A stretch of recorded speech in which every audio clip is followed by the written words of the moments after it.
It's 5 o'clock in London, it's midday in New York, midnight in Hong Kong, 2 a.m. in Sydney, 9 a.m. in San Francisco, and 10:30 at night in Mumbai. Greetings, good morning, good afternoon, and good evening, depending on where you are in the world today. My name is Patrick L. Young. The IPO-VID Livestream, Series 29, Episode 6. In the aggregate, that makes for episode number 174, goes live here. And what a joy it is to be able to say that this is a live show, ladies and gentlemen. We're going to have some great recordings coming up for you over the next month after this show as we're traveling through Southeast Asia. But first of all, let's talk a little bit about what's been going on in life and markets, because there's been quite a lot happening there. From the pixels of Exchange Invest, the daily bulletin of the Bourse Business, an update to the target of $100 billion. I speak about, of course, none other than the top of Young's pyramid of exchanges, the Intercontinental Exchange. Just before the stock market paused for its current retracement, we reached an epic milestone. The Intercontinental Exchange, founded only 25 years ago, don't forget, peaked at over $100 billion market capitalization, a first for the parish of exchanges of market structure, and another milestone at the top of Young's pyramid of exchanges. Meanwhile, I think it's important to have in the shorter term a brief dose of perspective. Let's cast our minds back all the way to Monday morning, yesterday. Good grief, at that point in time, the whole world was about to come to an end. The stock market had indeed closed last Friday with a bit of a bruising week, but it was nonetheless almost double where it was the day Donald Trump was first inaugurated. The only thing we have to fear is fear itself, noted Franklin Delano Roosevelt presciently in his 1933 presidential inauguration speech, at a time when the US and the world economy was materially in a much more acute predicament than it is today. Yes, there are risks ahead, but there are also big things economically afoot, and I don't know where it all ends, but I've ended up just becoming totally contrarian at the point in time when the massed ranks of blob pundits are all saying it's going to be a disaster. I have to say, looks as if it could be time to be optimistic. Our guest today, ladies and gentlemen, is one of the titans of economics in the United Kingdom, an analyst of the science better than any other that I can think of, apart from, of course, Sir Paul Collier, who we were delighted to have as our guest just a couple of weeks ago. The leading UK economists have now been on this show. Sir John Kay is one of Britain's leading economists with wide practical experience in business and finance. He's a fellow of the British Academy and the Royal Society of Edinburgh. He was the founding dean of Oxford University's Saïd Business School, and he held a chair at the London Business School to boot. He's a winner of the Senior Wincott Award for financial journalism, and indeed those Financial Times columns which they were based on, I thoroughly recommend to you, ladies and gentlemen. The best thing to be found in the Brussels Bugle, the Pink 'Un today. Sir John's award-winning best-selling books include The Corporation in the 21st Century, Why Almost Everything We Are Told About Business is Wrong, and indeed with that, as I mentioned him earlier, IPO-VID alumnus Sir Paul Collier, Greed is Dead. Sir John Kay, welcome to the show. It's an honour to have you on IPO-VID. Pleasure to be with you, Patrick. So where in the world are you today? I'm in London. In London? And how is life in London? I'm sorry, pardon my gross ignorance. Do you live in London or else? Not really. I have a flat in London, which is where I am right now. We have a beautiful house in Oxfordshire. It's actually a strange house because it's an old cottage, but in the 1920s, an American heiress to Addis Brushes, bought it as her English dream place. And she extended it, built thatched gables and so on. And that's the house with an impressive garden, which I spend long weekends in. But this is not a long weekend, I'm afraid. How marvellous. But the good news is we've got a couple of good bank holidays coming. We've got Easter, we've got the May bank holidays. So you've got some splendid long weekends to come in the near future in Oxfordshire. And what could be nicer, a beautiful part of sunny England. So tell me a little bit, how did you get into the world of economics and indeed the world of academia? Well, the world of economics began when I was at Edinburgh University as a student, and it's a tradition of Scottish universities that you're required to do some subjects that are not central to your main subject. And I went to Edinburgh University to read mathematics, but I attended a course in economics and decided that might be something I'd be interested in. And I was remembering the other day a rather funny exchange when I went to tell the administrators of the university that I wanted to switch to economics. And they explained at length why this was practically impossible. Economics was full up and so on. And I was a bit skeptical about that. But then somewhere through the interview, I think they saw my maths marks and realized that I was wanting to change, not because I couldn't do the maths, but because I wanted to apply it in this particular way. And that's been the start of my career. I went to Oxford for graduate work rather rapidly. I was appointed a teaching fellow at St. John's College, and I'm still a teaching fellow not a teaching fellow, but a fellow of St. John's College, Oxford today. How marvelous, quite incredible. Well, that's a fascinating upbringing and a fascinating story. But you've got a great deal of practical experience, which I think is one of the things that makes your books really jump out of the page, and particularly your columns, and indeed that of the book we're going to talk about in a minute. So how did you get closer to business and finance practically, Suzanne? The story of that was I got involved with a group of people writing a report about about taxation in Britain. I was an economist, and so were other people in the group, but others were interested in practical things. In the course of that, and in the course of presenting it, I discovered that what I was actually principally good at was taking relatively complicated economic ideas and putting them across to a wider audience. That led me to the London Business School. It led me to set up an economic consultancy. It led me to the writing you've described in the Financial Times. And of course, it led me to meet a lot of people in business, to be director of various companies, and to learn that business in real life was not really described by a lot of the models I'd been teaching people in my academic career. So when you look at that, I mean, what do you think are the core ways that we can try and bring economics closer to Main Street business? Well, let me start with the way in which you can't, because what economists like doing is building models. And building models has become essentially mathematical models. And I can do that. I like that. I've said it was the mathematics that led me into economics. But actually, economics is not simply about models of that kind.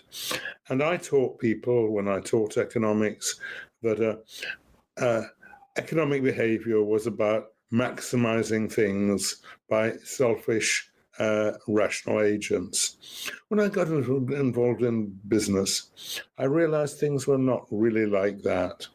I spent some time worrying and asking myself, if people weren't maximizing their welfare, if firms weren't maximizing profits, what were they maximizing?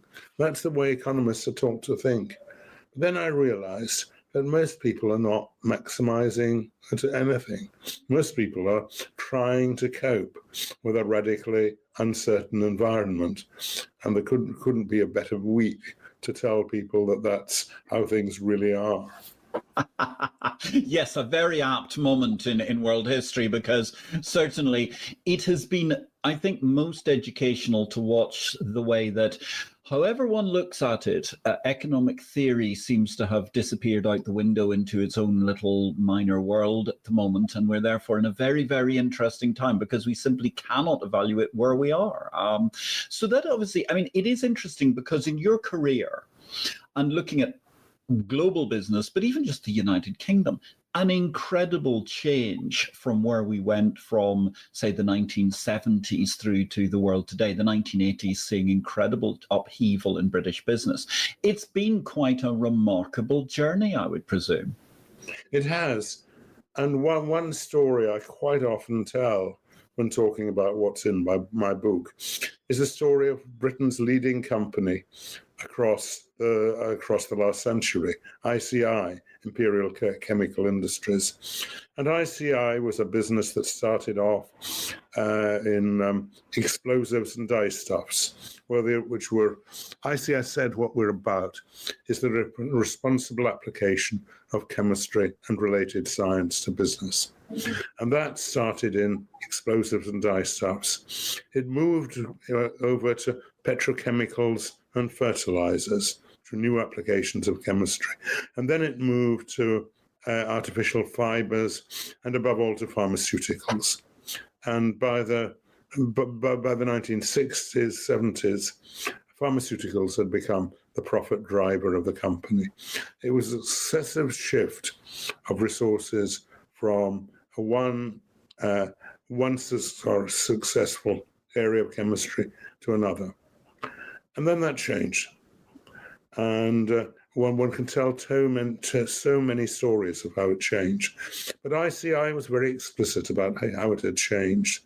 Instead of their mission statement had been, ICI is concerned with the responsible application of chemistry and related science to businesses. And its mission statement was now, ICI aims to create shareholder value by focusing on businesses in which we have cost leadership and a competitive advantage.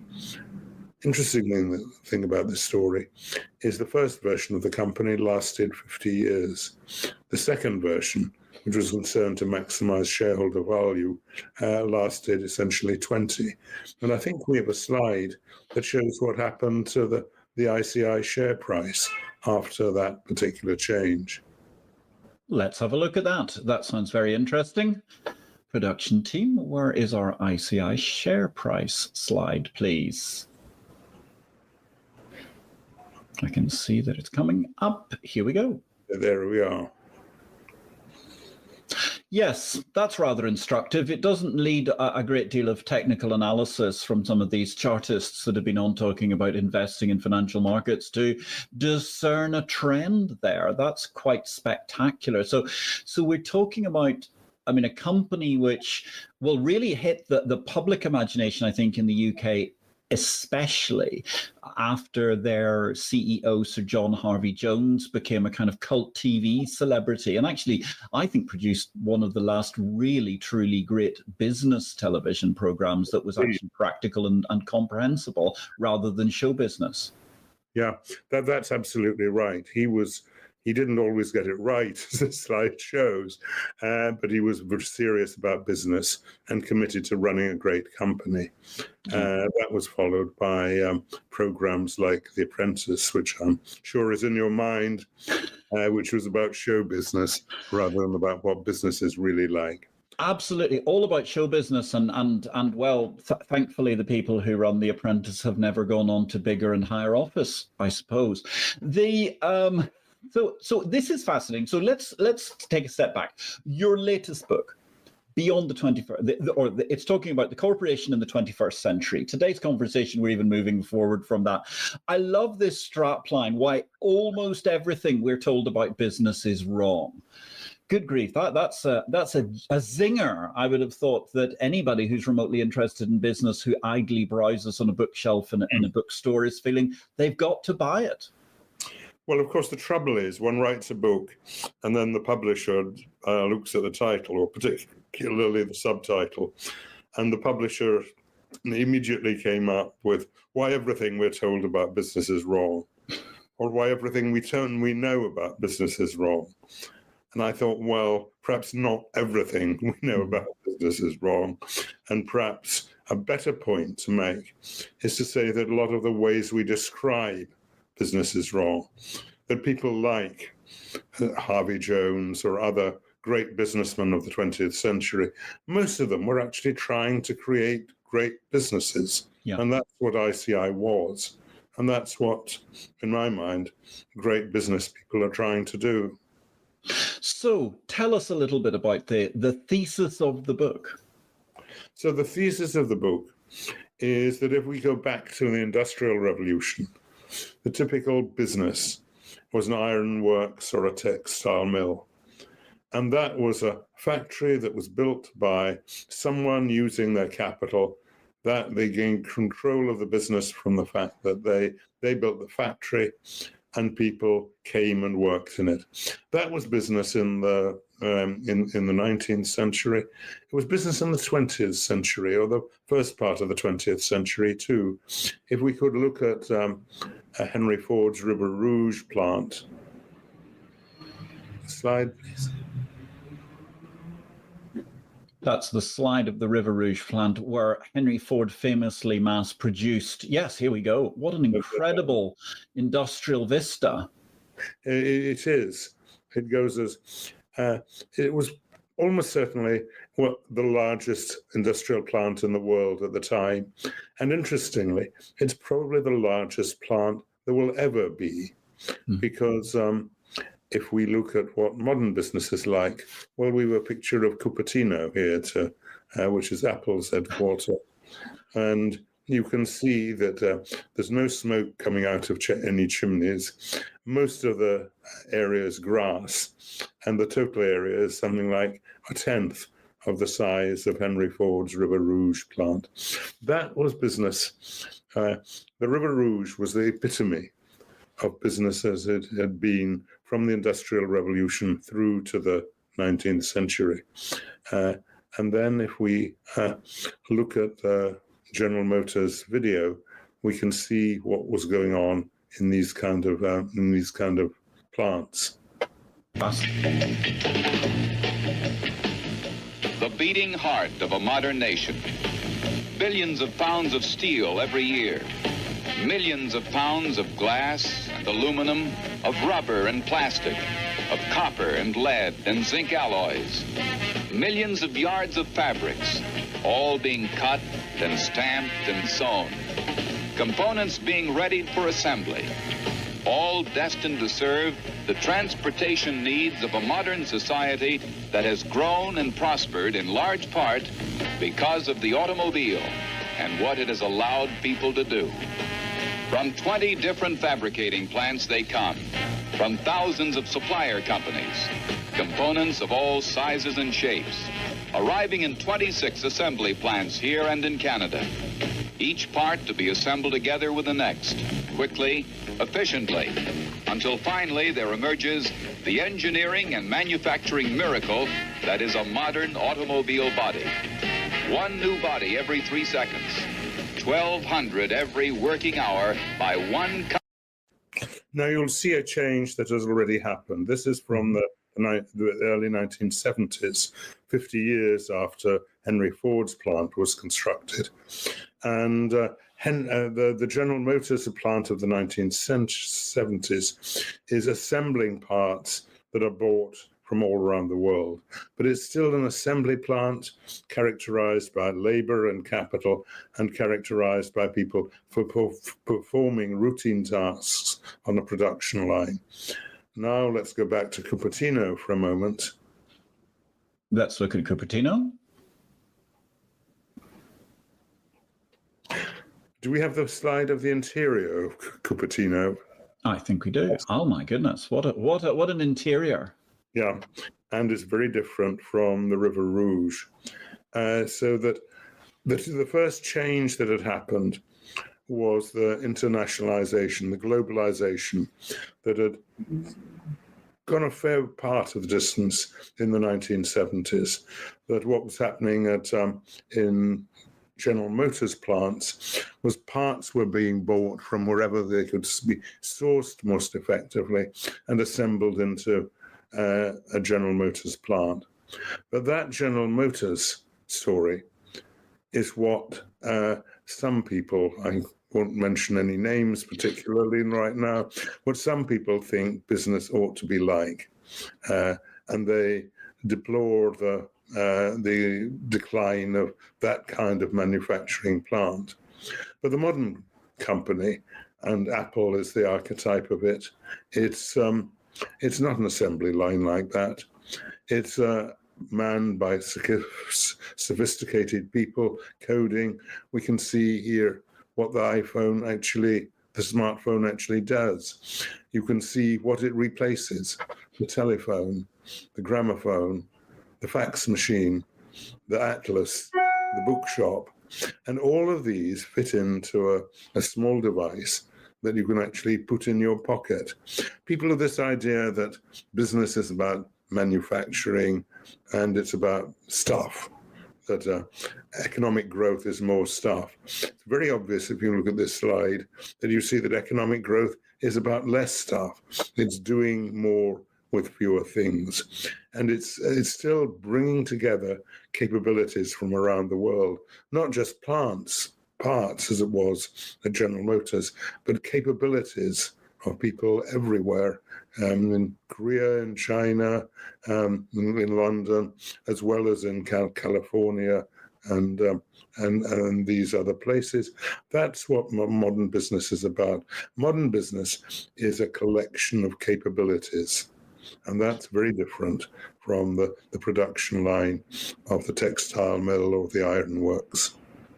So that is very interesting, because obviously then we have a completely different way also in the modern age of how the network of the company works. Because certainly when you're looking at 1927, and I mean the Baton Rouge plant was something that took quite a lot of time to actually communicate with all of your raw material suppliers. And relatively speaking, I mean the lines were quite long in terms of making sure that you got the right steel or leather or whatever it was that you needed. The world has obviously got a lot faster in this day and age. Yeah, I mean, Henry Ford was so obsessive about controlling everything that went into a Ford motor car that there's an area of Brazil which is still called Fordlandia, and he got that name because Henry decided that Ford had to control even the production of the rubber that went into the tires on Ford motor cars. So he bought an area of Brazil to plant it with Ford rubber trees. That's what business was envisaged as in the 1920s. Of course, no one thinks in these terms anymore.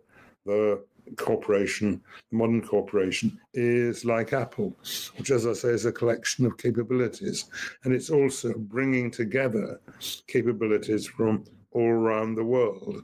We know that the chips that are critical to Apple's products, the main manufacturer of them, as we've been reminded in the last week or two, is the Taiwanese Semiconductor Manufacturing Corporation, which produces, not in Taiwan, in fact, but in China.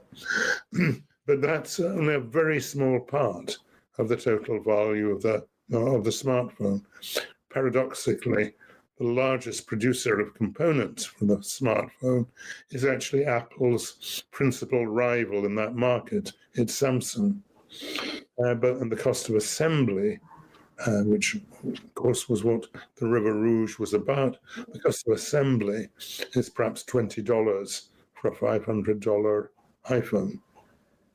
Yes, and of course, I mean, also very interesting because River Rouge not only brought us, I mean, the whole Henry Ford apparatus of industrialization not only brought us this incredible industrialization, but it also produced all manner of fascinating social spin-offs. I mean, essentially, Ford pushed for the concept of the weekend being a time when people could have 2 days holiday, because if nothing else, that helped popularize the automobile because people then used one for leisure. So there's a huge social impact from the company there that perhaps gets lost when we start talking about simple monotasking like social, shareholder value or some other single topic. I wouldn't put it quite like that. I mean, I think you're right. There was a social dimension to all of this. And Dearborn, River Rouge was built, a community around the car plant. And some of the regret at the decline of manufacturing is the loss of the kind of social cohesion with that. People went to the pub at the end of the day and drank their sorrows of the day from that. We don't have that anymore. And the cities which were built around, well, not the cities so much as the places that were built around these manufacturing activities have gone into decline as a result of this. Whereas it's quite interesting when I think of for Oxford that if I went back 50 years, their largest activities were the university and the motorworks. Motorworks is shut. The university is bigger than ever. I can tell that story over and over again because service activities gain from physical proximity. For manufacturing activities, physical proximity is no longer very important. That's a very good point, actually. And indeed, Oxford and Oxfordshire was dotted with all manner of fascinating producers of automobiles, not just in Cowley, but also in Abingdon, etc., etc.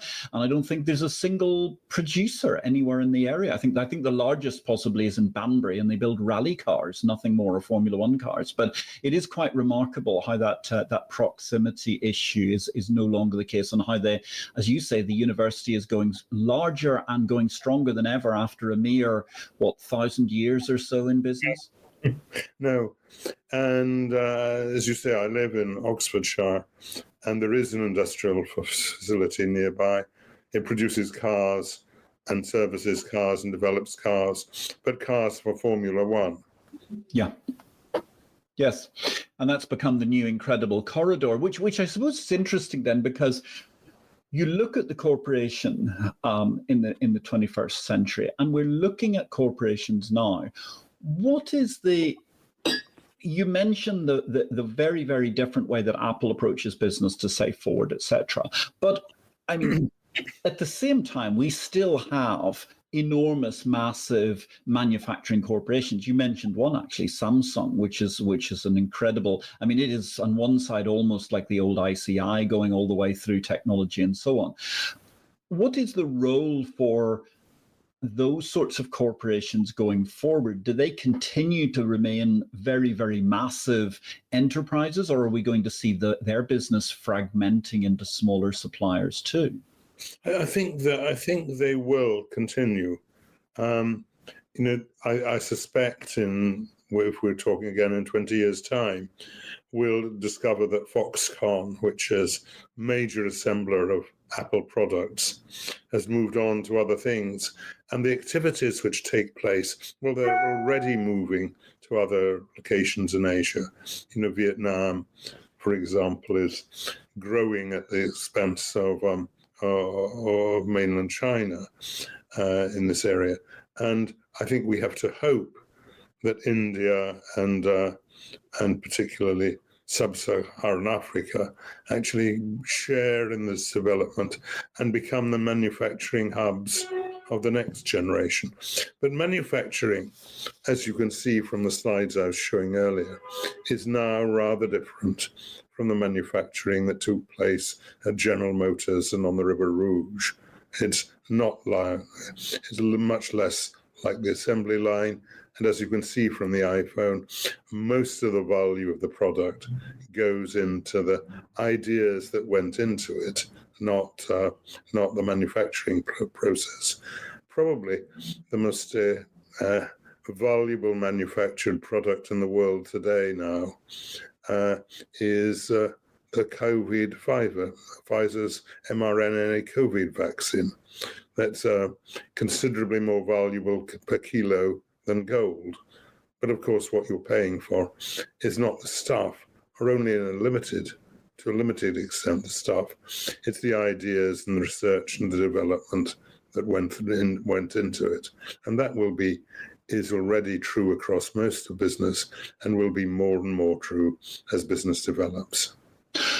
Now, that's very, very interesting, because therefore companies are these days less the sum of the parts that they manufacture, but much more the sum of the parts that they hold the intellectual property to.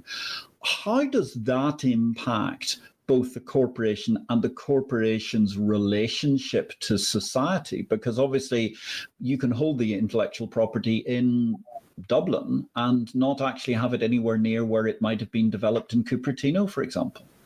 Well, we need to be a bit careful about this. The intellectual property may be located in Dublin, but that's not real. The people who have the ideas aren't in Dublin. What there is in Dublin is a brass plate that enables companies to take advantage of Ireland's rather favourable tax regime. But you're right that location doesn't have the meaning which it once did. And if you ask where is the development that is important to Apple going on, the answer, interestingly, is that a lot of it is going on in one place, or in California, and that location hasn't become completely unimportant, but has become important in a different way. It's people talking to each other, exchanging ideas with each other.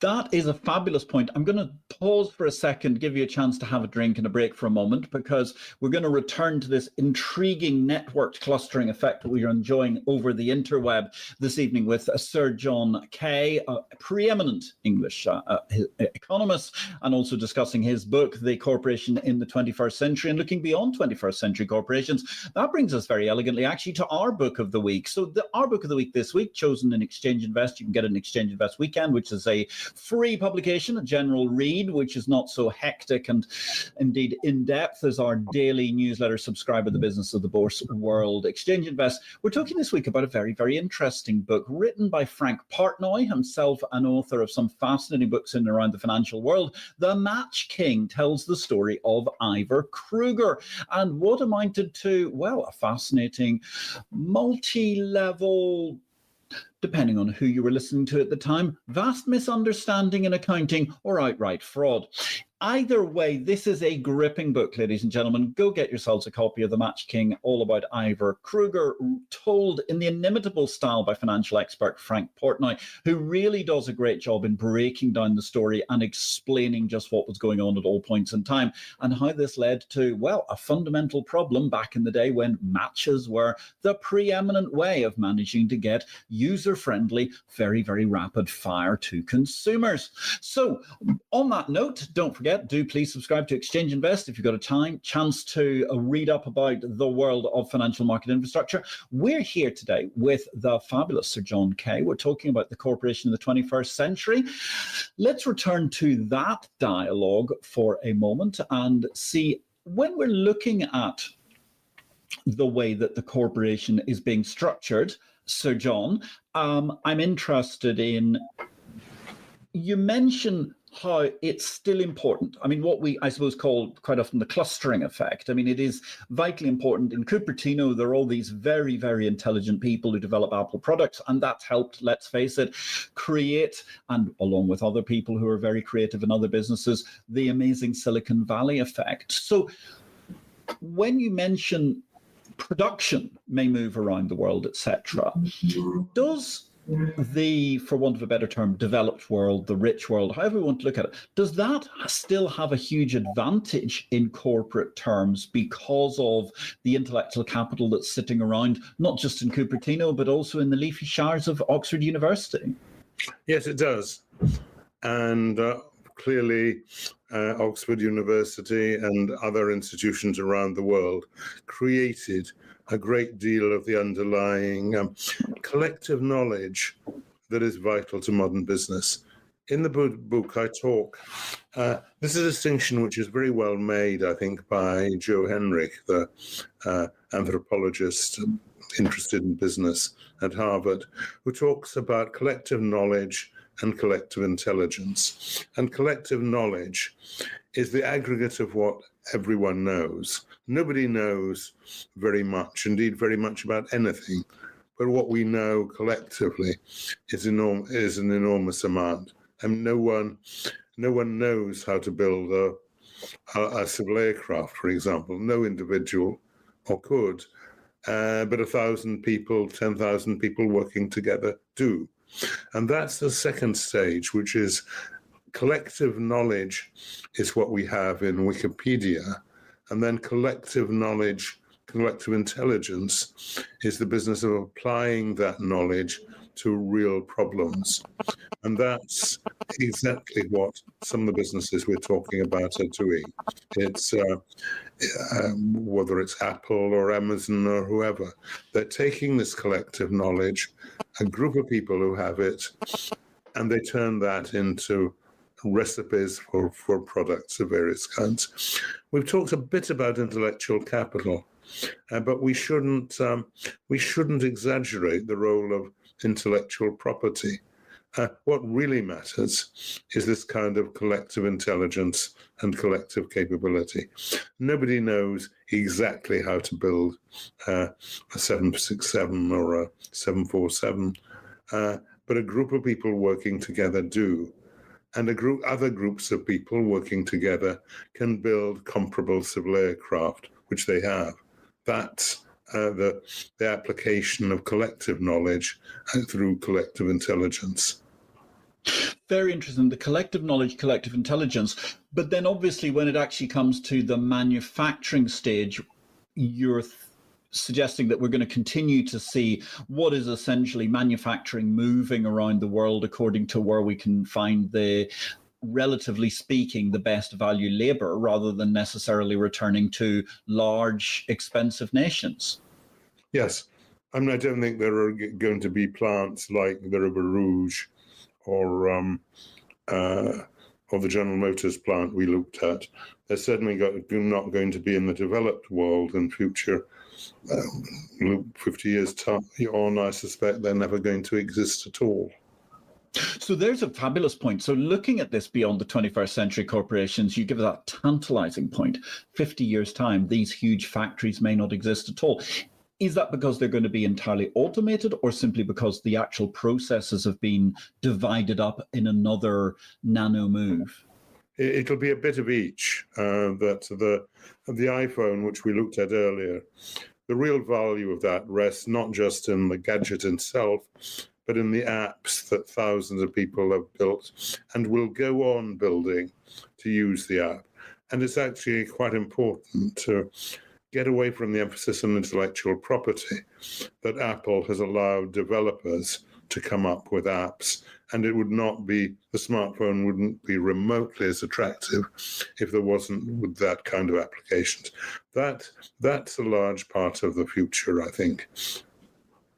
So it becomes very interesting because you mentioned quite early in the show, you were talking about the fact that actually people predicate the idea that it's all based about having more stuff. But then you demonstrate through the smartphone that actually we don't need as much stuff. And that actually leads to all sorts of other interesting asides, I think, because, for example, where 10, 20 years ago, you would have probably been appalled at the size of some of the apartments that people end up living in downtown environments. Nowadays, it's not so bad because they don't have to keep video cassettes or books or all sorts of lots of belongings around, because they can have it all on one computer or one phone.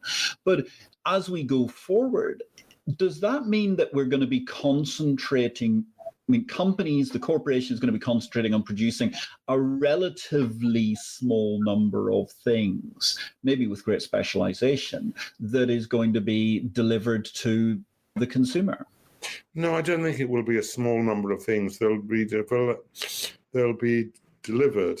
and the smartphone illustrates this rather well. They'll be delivered in very different ways and in rather undemanding ways. We did an exercise recently because you might have seen that in Britain has finally stopped producing coal-fired electricity. Now, and that reminded me of an article by Bill Nordhaus around about the turn of the century, in which he looked at what had happened to the price of light, not just over the 20th century, but over thousands of years, starting with the days when people had to go out in the fields and gather wood to make fire to create the cave paintings, which we can still see in France. That was an immensely expensive way in terms of human labor of creating light. He asked the question, how much effort did you have to put in to create a lumen of light? Now, we were inspired by that to ask the question, how much, since people are so concerned about carbon emissions nowadays, what has happened to the carbon emissions needed to produce a unit of light, a lumen of light, which is the way people who are expert in these things measure light. And we discovered we knew it was going to go this way, but the extent was extraordinary. In the last 50, 60 years in Britain, the amount of carbon emissions you need in order to produce a lumen of electric light has declined. And not just declined, it's declined by about 95%. And now some of that is the shift to renewable energy, which people endlessly talk about. But most of it is not. Most of it is better light bulbs, better light fittings.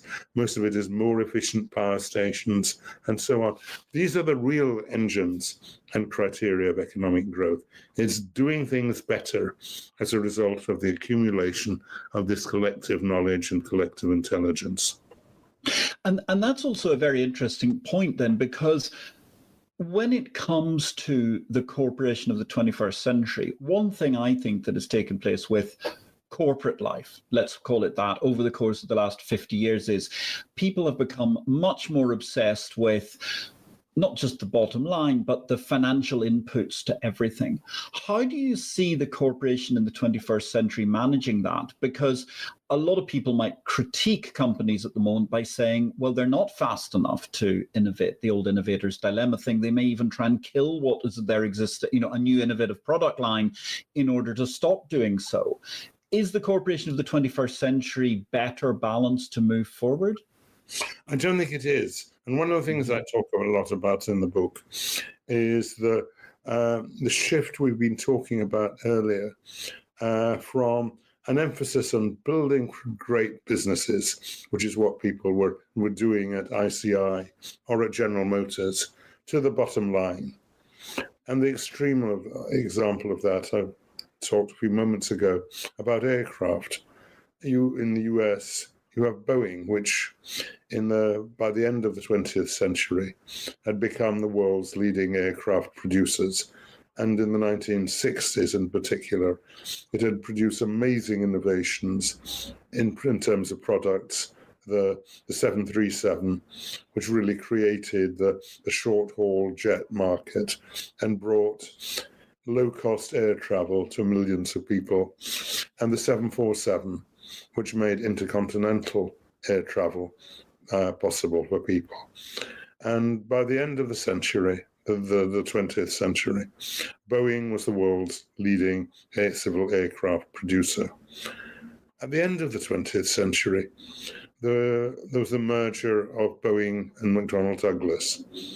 Boeing was by far the more successful business in financial terms, but culturally, it was actually a takeover largely by McDonnell Douglas. And one of the successful CEOs at Boeing would come from McDonnell Douglas, said, people say this is a great engineering company, Boeing. It is a great engineering company, but people invest in a company because they want to make money. And that's what Boeing became, particularly under Jim McNerney, who became CEO of Boeing and who had learned his skills in management as an acolyte of Jack Welch at General Electric. And of course, that Boeing was the company that decided not to build a new short-haul jet to replace the 737 and compete with the Airbus A320, but rather to redesign and reconfigure the 737, which had been on sale since the 1960s, but to reconfigure it to enable it to accommodate modern, more fuel-efficient aero engines. And that, of course, was the 737 MAX. That was the company that the aircraft that fell dramatically from the skies in 2018 and 2019, and of course took the Boeing share price with it. I could have taken my ICI slide, and if you'd looked at Boeing or General Electric, you would have seen a rather similar picture. Yeah, I mean, it's a very distressing picture when we look at what's gone on with Boeing over the course of the last 25 years and really throughout the course of this century. Very, very sad because, as you say, they enabled so much, and also because it was actually mismanagement rather than, say, one particular issue. I mean, if you look at quite a lot of the previous American manufacturers that had been merged into Boeing, they tended to have one particular incident that had caused them a problem. And of course, I mean, in the UK, with the things like the de Havilland Comet, which unfortunately square windows turned out to be an aerodynamic disaster area when the fuselage cracked and so on. So there's a lot of issues that some companies really had more single issue problems, rather than Boeing seems to be, well, it has such a complexity of problems, it really does take management to get there, I suppose. Well, the complexity of management or problems was the product of the cultural change. And I'm sure the people who worked for Boeing in the 20th century went home and said, we're part of a great business. And they were proud to be part of a great business. I don't think they went home and said, we made a lot of money for the shareholders today. I hope they're pleased. Well, that also leads us, I mean, to a very interesting point, because you do talk, I mean, you're talking about how effectively the bottom line, and I mean, this is something that I find very worrying, the sort of accountantification of business, because everything has ended up being a cost rather than necessarily the continuation of a great company. But is the problem with that because we have seen also the last 40 years being the incredible rise of financialization in the economy? I think that is absolutely right and critical. I talk a lot on the lines I've been talking today about capital as a service in the modern economy. What's underpinning this is people drive past an Amazon warehouse or a fulfillment center, as Amazon prefer to call it. They see Amazon painted on the side of this enormous warehouse. They probably think Amazon owns this warehouse. It almost certainly doesn't. Amazon leases most of its property. The largest provider of warehouse space to Amazon is Prologis, a San Francisco real estate investment trust. And I can tell that story over and again. We've been talking about aircraft. If you get in an airliner, you probably think that the airline whose logo is painted on the fuselage owns the plane. Again, it almost certainly doesn't. The largest owner of civil aircraft in the world is a company called AerCap, which is based in Dublin, and it employs a lot of accountants and bookkeepers, but it doesn't employ pilots. And you might think that at least the owner of the plane owns the engines on the plane. It almost certainly doesn't. But what an airline does is it buys 10 years of aero engine services for its plane. And a company like Pratt & Whitney or Rolls-Royce will make the engines, but it probably doesn't own the engines either. It passes the ownership on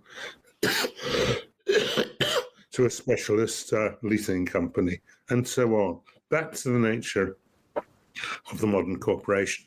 And it's a very different style of the business to the one we were talking about, Henry Ford, where he wanted to control everything from the rubber tree to the tire. Yes, I mean, it's an incredible story of financialization. Feel free to have a sip of a drink there if you wanted. I hear you're coughing because your insights are so wondrous, Sir John. Let me actually jump across to Anne Berg. Good evening, Anne. It's lovely to see you. Or good afternoon, Anne in Chicago. Fascinating insights into the evolution of business.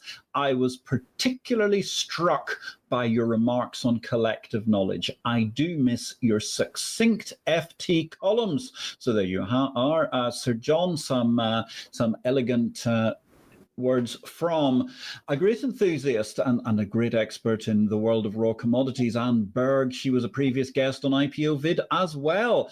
And so, I mean, that takes us back really, Sir John. We're looking at this company today. I hear a variety of models that you've talked about. I mean, we've seen this journey away from Ford to the modern corporation, the 21st century. What are the key things that you think that the 21st century corporation needs to focus on to be better in the 21st century and beyond?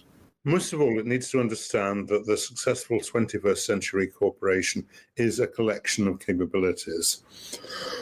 It is not a plant like the River Rouge where people go and repeat the same assembly line processes hour after hour, day after day, year after year. The collection of capabilities is the nature of modern business, and that's the way this collective knowledge accumulates and gets turned into the kind of new products which our modern economies are producing all the time. And that's a world so different from the one that sees business as being primarily about manufacturing in the old style, in the old sense. And let me ask you another question, because I'm curious. In the 60s and 70s, manufactured goods, particularly household goods, took on this incredible dimension of what they called built-in obsolescence, or variations on a theme around there. Are we still seeing companies manufacturing with a view to obsolescence, or is it simply because technology is driving us forward that there is a renewed need for different goods? Well, these two things go together. I mean, I don't think Apple is designing smartphones with the idea that this smartphone is going to become useless in 2 years. But the people who are working at Apple are constantly working on improvements and developments of the smartphone so that it becomes obsolescent because we have something better. And that's a process that goes on and on. It's a process that has always existed. You know, the story of the automobile industry is one of people buying successively, producing successfully better products, and people buying newer and newer products. But it's something much faster, the pace of change now, than it was in the days when it might take, well, it did take Ford 5 to 10 years minimum to produce a new model, 10 to 20 years to produce a new range of models. Yes, that speed of development is something that's quite different to, say, the classic example of the 1960s or 1970s toaster, which just fell apart after 5 years because they deliberately put components that had a very, very restricted shelf life into them. So, John, it is absolutely marvelous chatting with you. We could talk about the 21st century corporation and beyond. We could discuss your depth of knowledge for a great deal more time, but I can tell that, well, time is moving on. So let me ask you a question that we always ask our viewers at this stage to finish off. Where do you, Sir John Kay, believe the capital market revolution goes next? I hope that the capital market revolution will make capital less important to business than it has been. What we've talked about at some length has been the ways in which capital has disappeared as the defining feature of a business. That's very obvious if you look at River Rouge and compare it with Cupertino. The paradox which has occurred, as that development has occurred, is that capital is actually the capital and capital market has expanded greatly in both scale and remuneration. And most of that, in my view, consists of people changing rather pointlessly existing assets with each other. And it's meant that the great manager has been the person who has built portfolios of businesses, buying and selling.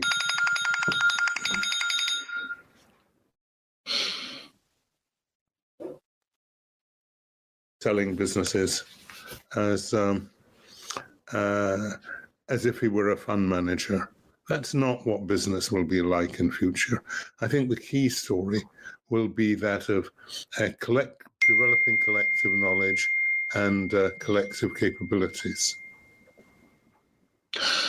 And on that note, developing collective knowledge and collective capabilities. And it also seems to me it's quite interesting that one of the men in the world's ongoing financialization who's done the least shuffling of assets also happens to be the most successful, Warren Buffett. There might be a lesson in there for us all in the world of financial markets to this day. Sir John Kay, thank you very, very much for joining this fascinating episode of IPO-VID. We've been discussing your book, The Corporation in the 21st Century, and we've been looking towards beyond the 21st century corporations. We are going to be back next week, ladies and gentlemen, with another fascinating guest. We have recorded this show because I'm going traveling after that. Dominic Roche is going to be discussing how floors help markets. There's a very contra technology theme to get into. IPO-VID 175 coming next week. Don't forget, you can catch all the back issues of this canon of work via wherever you're watching this today, Facebook, LinkedIn, or YouTube. My name is Patrick L. Young. It only remains for me to say a huge thank you to our fabulous guest today, Sir John Kay. We wish you all the very, very best with this, the latest of your excellent books. Thank you very, very much. And thank you to our production team, Herminia, Marianne, and Desiree. My name is Patrick L. Young, and I wish you all a great week in life and markets.